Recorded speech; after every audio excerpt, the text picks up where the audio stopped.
Namaste yogis and lovers of wellness, and welcome back to the Yogi Blair YouTube channel. Today we're going to talk about essential oils and chakras, but before we get into that, if you are new to my channel, I want to say thank you so much for being here. My name is Vanessa Blair Ferris.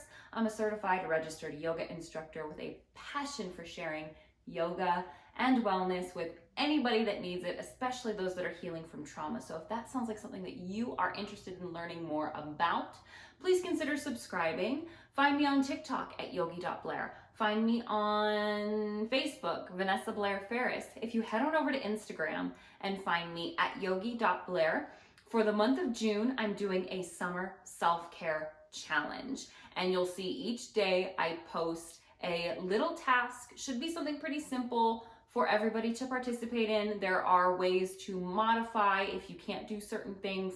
I have, different options for everybody so that everyone can participate if they want to.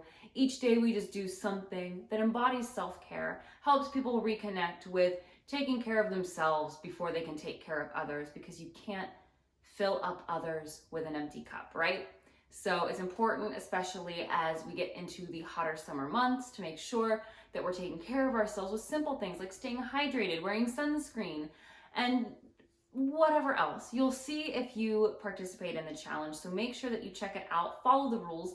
You could win, if you participate, a free private class with me, whether it's in person or online, an essential oil rollerball that I will make customized to you, a homemade smudge stick that I am making from my homegrown lavender and sage plants, and my beautiful student Julie has offered to include one of her eye pillows with organic rice and lavender in them. So if you want to win those things, hop on over to Instagram, participate in that challenge. Email me below if you have any questions, concerns, requests, whatever. And with all of that out of the way, let's get into today's video.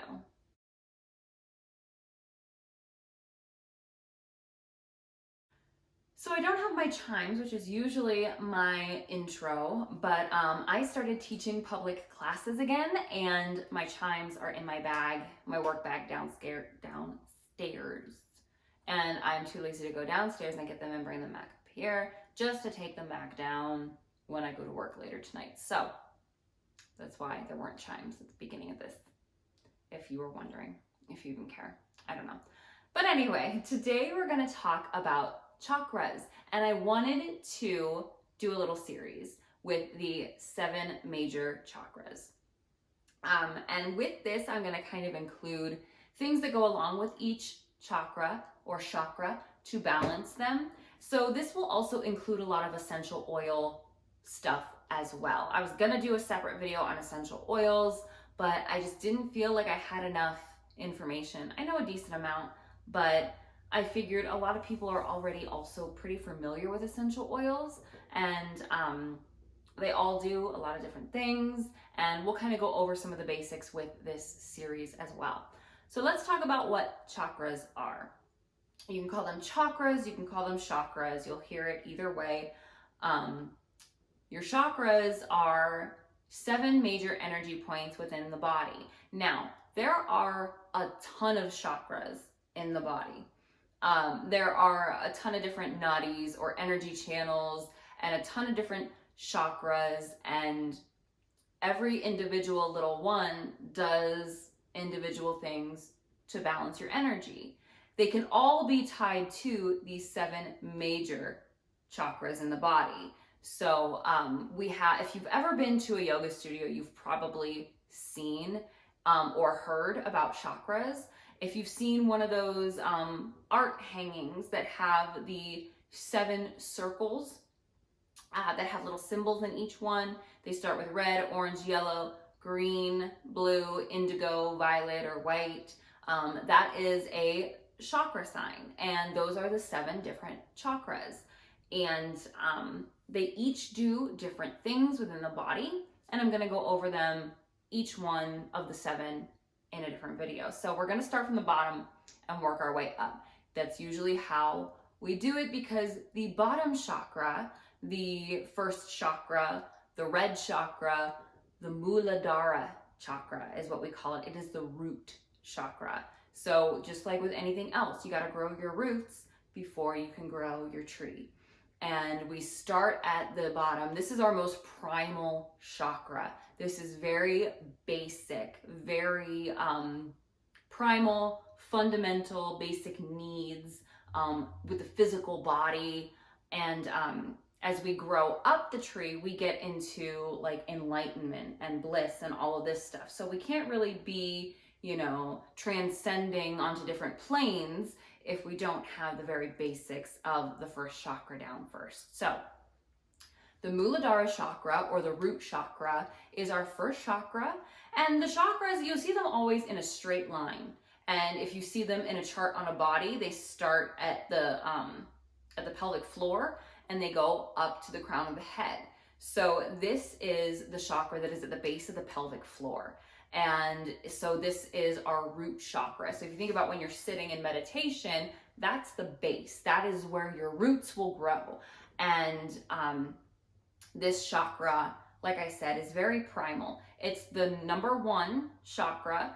And like I mentioned in my healing crystal video, the odd numbered chakras are more male and the even numbered chakras are more female. And the color associated with this chakra is red. And there are different things that you will experience when your chakra is either not aligned, or if you're too in tune to that chakra and it's too high energy, or if it's perfectly balanced.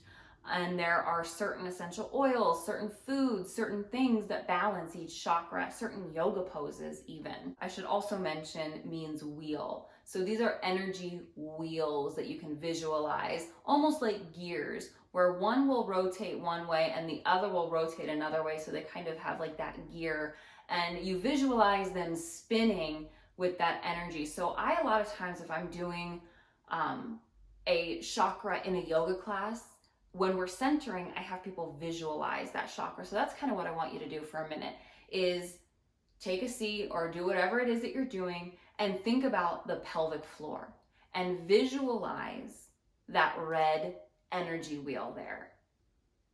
Notice what color of red you're visualizing. Think of that energy wheel spinning like a gear, and think about how fast or how slow it's spinning.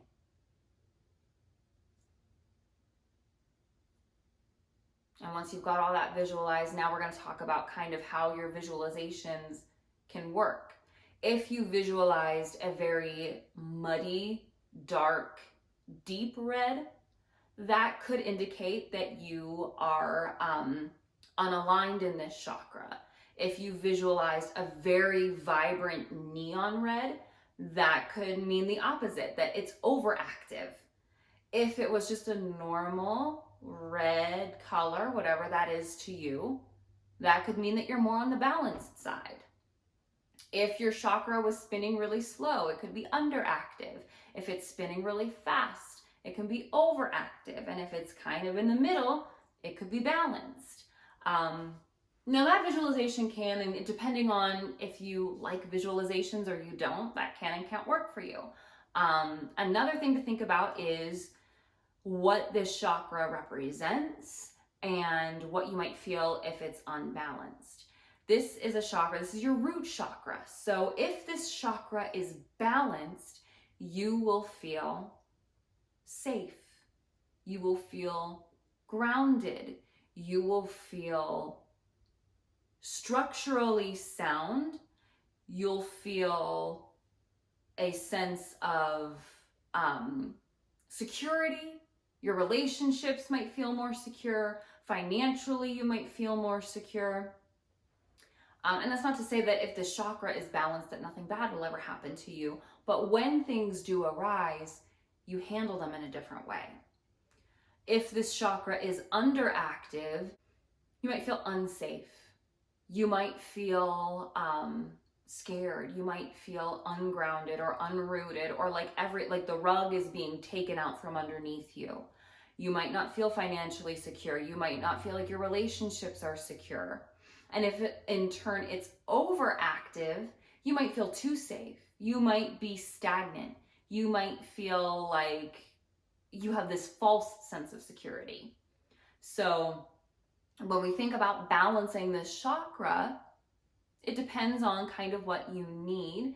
But doing certain yoga poses to ground this chakra and using certain essential oils will help to bring this chakra, whether it's over or underactive, this will help you. My red Jasper stone that I showed you in last week's crystal video, that is a great stone for grounding. I was gonna grab it, but it is also in my work bag because I needed some grounding this week. I am once again transitioning into getting back to normal, and I felt a little unsteady. So I've been carrying that stone around with me, and it gives me that sense of security. You can use red jasper to balance the first chakra. You can eat red foods. It sounds so simple and basic, but eating red meat, or if you're not a meat person, finding other red foods that you can incorporate into your diet. Strawberries, raspberries, you could do anything that is red, that is naturally red, not red food coloring, but anything like that will help to balance that chakra.